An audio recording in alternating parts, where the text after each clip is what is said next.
ఇక ఎన్నికలకు ముందు ఇచ్చిన 6 గ్యారెంటీల్లో మరో రెండింటి అమలుకు కాంగ్రెస్ సర్కార్ సిద్ధమైంది. అర్హులైన గృహ వినియోగదారులకు 200 యూనిట్ల దాకా ఉచితంగా విద్యుత్ను అందించే గృహజ్యోతి పథకాన్ని, 500కే గ్యాస్ సిలిండర్ను ఇచ్చే మహాలక్ష్మి పథకాన్ని సీఎం రేవంత్ రెడ్డి ఇవాళ సచివాలయం నుంచి ప్రారంభించనున్నారు.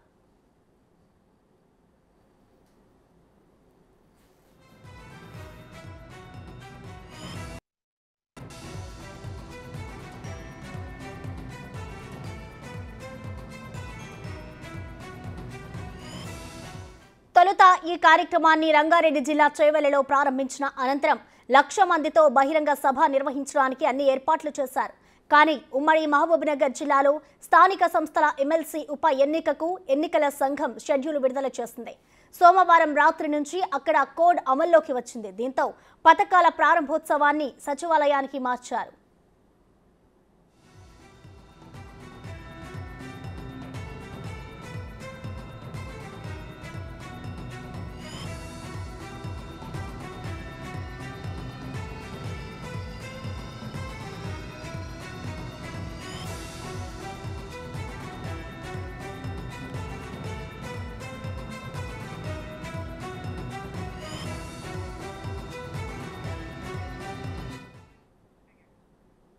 ఇక దీనిపై మరింత సమాచారం మా ప్రతినిధి వెంకట్ లైవ్ ద్వారా అందిస్తారు. వెంకట్, చెప్పండి, మరికొద్ది సేపట్లో అయితే సచివాలయం నుంచి ఇటు సీఎం రేవంత్ రెడ్డి మరో 2 పథకాలకి శ్రీకారం చుట్టబోతున్నారు. డీటెయిల్స్ ఏంటి వెంకట్? ప్రసన్న, ఇచ్చిన 6 గ్యారెంటీలకు ఏదైతే ప్రజలకు హామీ ఇచ్చారో దానికి కట్టుబడి ప్రభుత్వం ముందుకు వెళ్తుందని చెప్పుకోవచ్చు. ఇవాళ మధ్యాహ్నం 2 గంటలకు మరొక 2 హామీలకు శ్రీకారం చుట్టబోతున్నారు. ఎన్నికల ముందు ప్రజలకు 6 గ్యారెంటీలు కాంగ్రెస్ పార్టీ ఇచ్చింది. మహాలక్ష్మి, గృహజ్యోతి, ఇందిరమ్మ ఇండ్లు, రైతు భరోసా, యువ వికాసం, చేయూత గ్యారెంటీలకు సంబంధించి ఇప్పటికే 2 గ్యారెంటీలు సక్సెస్ఫుల్గా రన్ అవుతున్నాయి. ఒకటి ఆర్టీసీ బస్సుల్లో మహిళలు ఫ్రీగా తిరుగుతున్నారు. రెండోది అదే మహాలక్ష్మి పథకంలో ఉచిత గ్యాస్కి సంబంధించిన 500కు గ్యాస్కి సంబంధించిన ఒకటి ఇవాళ ప్రారంభించబోతున్నారు. గృహజ్యోతికి సంబంధించి కూడా 200 యూనిట్లకు సంబంధించిన మరొక స్కీమ్ను ఇవాళ ప్రజల ముందుకు తీసుకురాబోతున్నారు. ముందుగా నియోజకవర్గం, ఎందుకంటే గతం నుంచి కూడా కాంగ్రెస్ పార్టీకి చేవెళ్ల నియోజకవర్గం కంచుకోటగా ఉంది. చేవెళ్ల నియోజకవర్గం నుంచే ఈ పథకాలు ప్రారంభించాలని చూసినప్పటికీ ప్రియాంక గాంధీగా ముఖ్య అతిథిగా రావాల్సి ఉంది. అయినప్పటికీ ఆమె బిజీ షెడ్యూల్ వల్ల ఆమె రాలేకపోయినందుకు ఇవాళ దాంతోపాటు మహబూబ్నగర్ స్థానిక సంస్థల ఉప ఎన్నికకు సంబంధించిన షెడ్యూల్ కూడా ఉండడంతో ఈ 2 పథకాల ప్రారంభోత్సవం సచివాలయంలోనే ప్రారంభించి అటు నుంచి ముఖ్యమంత్రి నేరుగా చేవెళ్ల సభకు రాబోతున్నారు. 2 గ్యారంటీలు ప్రజలకు అంకితం చేయబోతున్నారు. ప్రస్తుతం మనము చేవెళ్లలో ఉన్నాం. చేవెళ్లలో సాయంత్రం జరిగే భారీ బహిరంగ సభకు సంబంధించిన ఏర్పాట్లు మనం ఒకసారి చూసుకోవచ్చు. ప్రధానంగా ఈ సభకు రేవంత్ రెడ్డితో పాటు మంత్రులు, ముఖ్య నేతలందరూ కూడా ఈ సభకు రాబోతున్నారు. ప్రధానంగా 1,00,000 మందితో ఈ సభ ఉండబోతుంది. భారీగా జన సమీకరణ కూడా చేయబోతున్నారు. ఎందుకంటే గత వారం క్రితమే ఇదే గడ్డ మీద, అంటే కొడంగల్ నారాయణపేట ఎత్తిపోతల స్కీమ్కి భారీ ప్రాజెక్టు అది. ఆ ప్రాజెక్టు కనుక వస్తే నారాయణపేట, కొడంగల్ వెనుకబడిన ప్రాంతం అంతా కూడా సస్యశ్యామలంగా తయారయ్యే అవకాశం ఉంది. ప్రజలు పంటలతో ఇక్కడ కొంత వలసలు అనేది తగ్గే అవకాశం అయితే కనిపిస్తుంది. మరొక స్కీమ్ అదే ప్రారంభించబోతున్నారు ఇవాళ ముఖ్యమంత్రి రేవంత్ రెడ్డి. ఎన్నికలకు ముందు ఇచ్చిన వాగ్దానాలు ఏవైతే ఉన్నాయో వాటిని ఒక్కొక్కటిగా అమలు చేస్తూ ప్రజలకు చేరువవుతుందనేది మనకు స్పష్టంగా అర్థమవుతుందని చెప్పుకోవచ్చు. అందులో భాగంగానే 200 యూనిట్లు ఉచిత విద్యుత్ సంబంధించి, అట్లనే 500 గ్యాస్కి సంబంధించిన ఈ 2 పథకాలు ప్రజలకు ఇవాళ ప్రారంభించబోతున్నారు. మనం చూసుకోవచ్చు, మొత్తం ప్రాంగణం అంతా కూడా భారీ కటౌట్స్తో నిండిపోయి ఉంది. చేవెళ్లకు సంబంధించిన ఏదైతే పట్నం మహేందర్ రెడ్డి ఫ్యామిలీతో పాటు ముఖ్యమంత్రి రేవంత్ రెడ్డి, అట్లనే స్పీకర్, అట్లనే శ్రీధర్ బాబు, తుమ్మల వ్యవసాయ శాఖ తుమ్మల, పొన్నం, ఇట్లా మొత్తం సీతక్క, ఇట్లా మొత్తం కూడా దీపదాస్ మున్షి, మొత్తం నేతలతో కటౌట్లు నిండిపోయి ఉన్నాయి. ఈ ప్రాంగణం అంతా కూడా ప్రజలు ఒక్కొక్కరుగా ఈ సభా ప్రాంగణానికి చేరుకుంటున్నారు. మెల్లిమెల్లిగా సాయంత్రం 4 గంటలకి సభ ప్రారంభం కాబోతుంది. అందుకు పోలీసులు కూడా భారీ ఏర్పాట్లు చేశారు. డాగ్ స్క్వాడ్స్ కూడా వచ్చారు. మొత్తం కూడా చెక్ చేస్తున్నటువంటి పరిస్థితి ఇక్కడ కనిపిస్తూ ఉంది. ఇక పోలీసులు కూడా భారీ స్థాయిలో ఇక్కడికి మోహరించారు. ముఖ్యమంత్రితో పాటు మంత్రులందరూ కూడా ఇక్కడికి వస్తున్నారు కాబట్టి కట్టుదిట్టమైన భద్రత ఏర్పాటు చేసినటువంటి సందర్భం మనం విజువల్లో ప్రత్యక్షంగా చూసుకోవచ్చు. మొత్తం కూడా ప్రాంగణం అంతా కూడా 200 ఉచిత విద్యుత్ యూనిట్ల పైన ఉచిత విద్యుత్, అలాగే ఉచిత గ్యాస్కి సంబంధించిన కటౌట్లు కూడా పెట్టిండ్రు. ఎందుకంటే ప్రజలకు చాలా సులభంగా అర్థమయ్యేందుకు, ఎందుకంటే ప్రతిపక్ష పార్టీలు కావచ్చు, మిగతా పార్టీలు అన్నీ కూడా దుష్ప్రచారం చేస్తున్నాయి ఈ స్కీమ్ల పైన.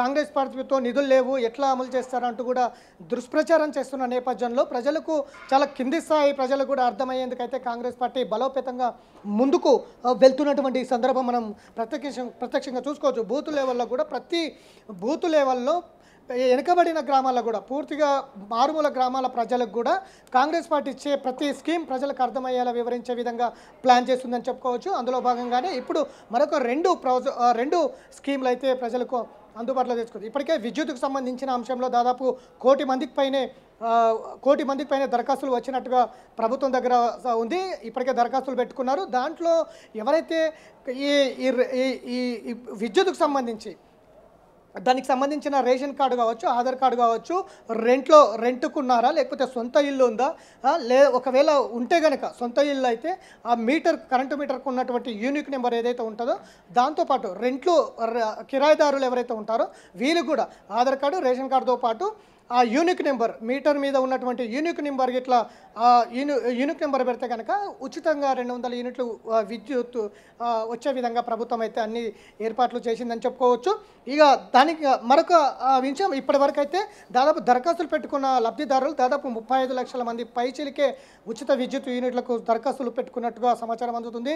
అంటే కరెంటు మీటర్ యూనిక్ నెంబర్తో పాటు ఇటు ఆధార్ కార్డు, రేషన్ కార్డు ఇవన్నీ పూర్తి డీటెయిల్స్ దాదాపు 35 లక్షల మంది పైనే ఐడెంటిఫై చేసినట్టు కూడా మనకు అర్థమవుతుంది. ఈ 35 లక్షల మందికి పైగా మొదటి విడతలో ఉచిత విద్యుత్ యూనిట్లు వాళ్ళకు లబ్ధి పొందేలా ప్రభుత్వం ఏర్పాట్లు చేసే అవకాశం అయితే కనిపిస్తుంది. ఇక రేషన్ కార్డులు ఎవరైతే లేనో అటువంటి వాళ్ళు ఉన్నారో వాళ్ళకు కూడా త్వరలోనే నోటిఫికేషన్ ఇవ్వబోతుంది ప్రభుత్వము.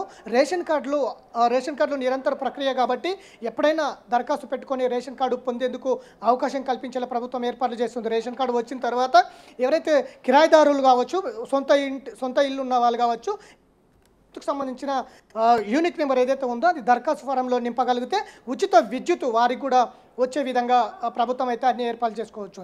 ఇక గ్యాస్కి సంబంధించిన ఉచిత 500 గ్యాస్కి సంబంధించిన అంశం కూడా దాదాపు 80 లక్షల మందికి పైన దరఖాస్తులు పెట్టుకున్నారు. ఇప్పటివరకైతే మొత్తం కూడా ఎవరైతే అర్హులు ఉన్నారో ఆధార్ కార్డు, రేషన్ కార్డుతో పాటు ఏదైతే గ్యాస్ నెంబర్ ఉంటే దానికి మొబైల్ నెంబర్ లింక్ అయి ఉంటే మాత్రం నేరుగా ముందుగా మొత్తం కూడా ఏదైతే 950 పైచీలకు ఇప్పుడు సిలిండర్ ధర పలుకుతుంది అది మొత్తం చెల్లించి డబ్బులు మొత్తం చెల్లించి రీఫిల్ చేసుకున్న తర్వాత రీఫండ్గా మళ్ళీ దాదాపు 400 రూపాయలు రిటర్న్ వచ్చే విధంగా ప్రభుత్వం ఖాతాలో పడే ఏర్పాట్లు చేస్తుంది. అట్లా ఆయిల్ కంపెనీలతో కూడా చర్చలు జరిపి కొంత నిధులు కూడా ఆయిల్ కంపెనీలకు ఇప్పటికే కేటాయించినట్టు కూడా మనకు తెలుస్తూ ఉంది. ఇట్లా మొత్తం కూడా అర్హులైనందరికీ పూర్తి స్థాయిలో ఎక్కడ ఎలాంటి అన్యాయం జరగకుండా పూర్తి స్థాయిలో ఏర్పాట్లు, తగిన చర్యలు, జాగ్రత్తలు కూడా చేపట్టినటువంటి సందర్భం. కానీ ఇవాళ చేవెళ్ళ గడ్డ మీద ఆ రెండు పథకాలు ప్రజలకు అంకితం ఇచ్చేందుకైతే కాంగ్రెస్ పార్టీ సమాయత్తం అవుతుందని చెప్పుకోవచ్చు. ఇప్పటికే సక్సెస్ఫుల్గా ఆర్టీసీ బస్సుల్లో ప్రజలు ఫ్రీగా తిరుగుతున్నారు. మహిళలందరూ కూడా బయటికి వచ్చి వాళ్ళ ఆర్టీసీ బస్సుల్లో తమ పనులను చేసుకుంటున్నటువంటి సిచ్యువేషన్ ఇవాళ రాష్ట్ర వ్యాప్తంగా చూస్తున్నాం. గతంలో ఆరోగ్యశ్రీ కార్డుకు సంబంధించిన కూడా 5 లక్షలు మాత్రమే ఉండేది, దాన్ని 10 లక్షలకు పెంచారు. మామూలు ప్రజలు అంటే వెనకబడిన తరగతి ప్రజలు కూడా ఇవాళ కార్పొరేట్ ఆసుపత్రుల్లోకి వెళ్ళి వారికి కావాల్సిన ఆపరేషన్స్, అంటే గతంలో ఆపరేషన్ చేయించుకోవాలనుకుంటే ప్రాణాలు పోవాల్సిందే. నిజానికి చెప్పాలంటే ప్రైవేట్ హాస్పిటల్కి వెళ్ళాలంటే లక్షల రూపాయలు ఖర్చు పెట్టాల్సిన అవసరం ఉంటుండే. కానీ ఇప్పుడు ఈ ప్రభుత్వం వచ్చిన తర్వాత దాన్ని రెట్టింపు చేసింది. 2 లక్షలు లేదా 2.5 లక్షలు బీమా ఉండింది. ఇప్పుడు కాంగ్రెస్ ప్రభుత్వం వచ్చిన తర్వాత దాన్ని రెట్టింపుగా 10 లక్షలకు పెంచింది.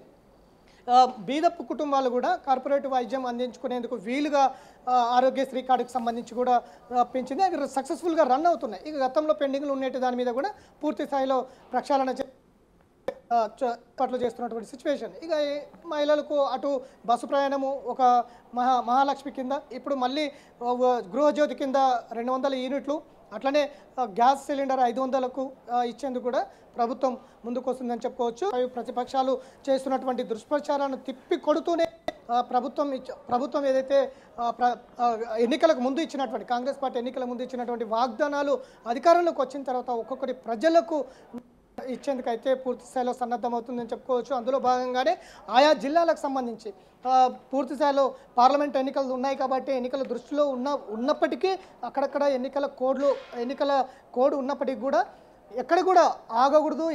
ఇవన్నీ కూడా ప్రజలకు చేరువవ్వాలి. ఇచ్చిన సమయానికి, హామీ ఇచ్చిన సమయానికి కావచ్చు, ఏదైతే ప్రారంభోత్సవానికి సమయానికి ఆలస్యం కాకుండా ప్రతి పథకం ప్రజలకు అందేలా అయితే కాంగ్రెస్ పార్టీ అన్ని ఏర్పాట్లు చేసుకొని ముందుకు వెళ్తున్నటువంటి సందర్భం మనం ప్రస్తుతం చూస్తున్నాం. ఇక మిగతా 2 పథకాలు కూడా త్వరలోనే రైతు రుణమాఫీ కావచ్చు, చేయూత కావచ్చు, డబుల్ బెడ్రూమ్ ఇండ్లు ఇప్పటికే ప్రకటించి ఉన్నది, ఐడెంటిఫై కూడా జరుగుతుంది. ఎవరెవరు లబ్ధిదారులు, ఎక్కడెక్కడ ఇండ్లు లేవు, ఎక్కడెక్కడ ఎవరికి నిజంగా ఇండ్లు అందట్లేదు, ఇవన్నీ కూడా ఇప్పటికే దాని మీద ఒక కమిటీ కూడా చూస్తూ ఉంది. నిజానికి నిరుపేదలు చాలామంది ఉన్నారు.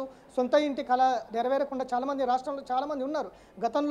గత ప్రభుత్వం మేము ఇన్ని వేల ఇండ్లు కట్టించినాం, ఇన్ని కోట్ల ఇండ్లు కట్టించినాం అని చెప్తున్నప్పటికీ ఎక్కడ వేసిన గొంగడు అక్కడికే ఉండలేదు. చేవెళ్ల బహిరంగ సభకు హాజరు కావాల్సిన ఏఐసీసీ ప్రధాన కార్యదర్శి ప్రియాంక గాంధీ అనివార్య కారణాల వల్ల ఆమె పర్యటన రద్దయింది. దీంతో ప్రియాంక వర్చువల్ ద్వారా ఢిల్లీ నుంచి ప్రసంగించనున్నారు. బహిరంగ సభ వేదికగా పథకాలు ప్రారంభించాలని తొలుత ప్రభుత్వం షెడ్యూల్ ఖరారు చేసింది. దీనికోసం తగిన ఏర్పాట్లను సైతం కూడా చేసింది. అయితే కొన్ని కారణాల వల్ల ఆమె పర్యటన క్యాన్సిల్ అయింది.